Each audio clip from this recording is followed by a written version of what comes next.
Bianca, Zoe said. How long ago? Her voice faltered. The sound of the helicopter was getting louder again. We need to change trains, I said. Next station. Over the next half an hour, all we thought about was getting away safely.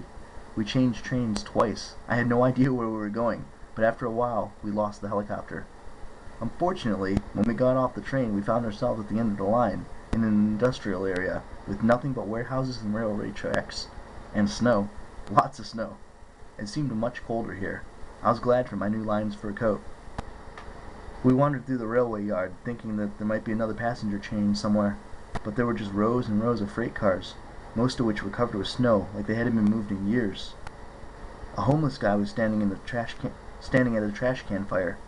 We must look pretty pathetic because he gave us a toothless grin and said, "Yeah, I'll need to get warmed up. Come on over." We huddled around his fire. Thalia's teeth were chattering.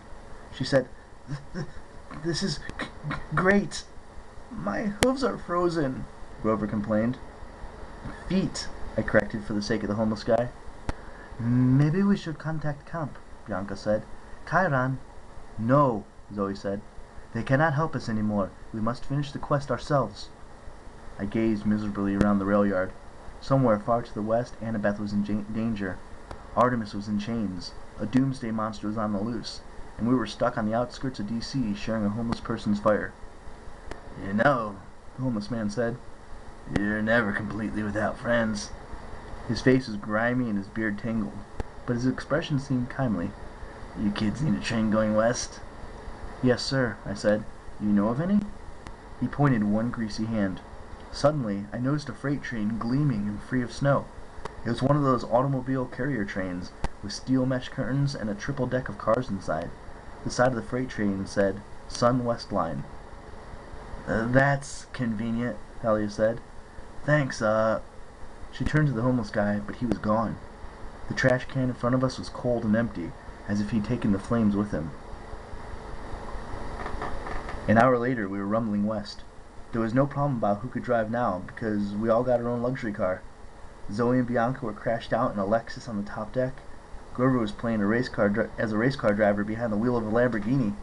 And Thalia had hot-wired the radio on the black Mercedes SLK so she could pick up the alternate rock stations from D.C.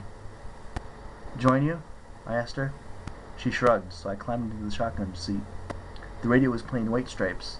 I knew the song because one of the only CDs I owned that my mom liked. She said it reminded her of Led Zeppelin.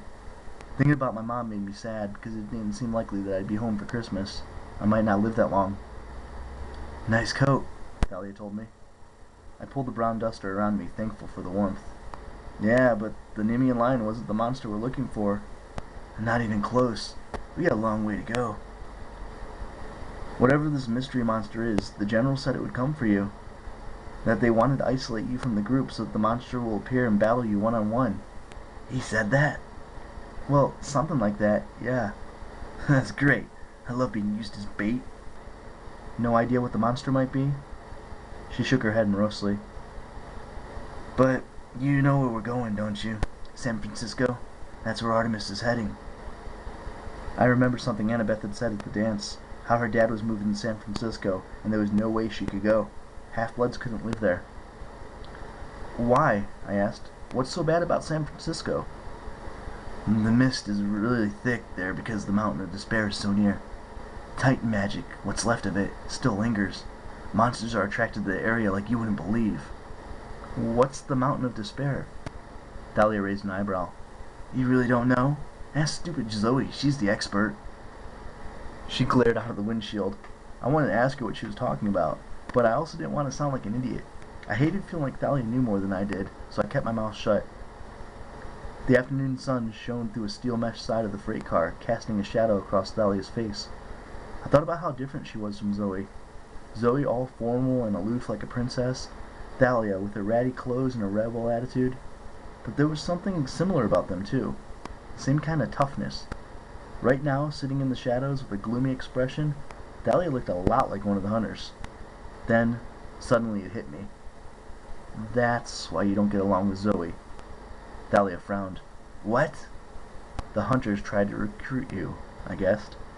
Her eyes got dangerously bright. I thought she was going to zap me out of the Mercedes, but she just sighed. I almost joined them, she admitted. Luke, Annabeth, and I ran into them once, and Zoe tried to convince me. She almost did, but... Thalia's fingers gripped the wheel. I would have had to leave Luke. Oh. Zoe and I got into a fight. She told me I was being stupid. She said I'd regret my choice. She said Luke would let me down someday. I watched the sun through the metal curtain. We seemed to be traveling faster each second, shadows flickering like an old movie projector. That's harsh, I said. Hard to admit Zoe was right. She wasn't right. Luke never let me down. Never. We'll have to fight him, I said. There's no way around it. Thalia didn't answer.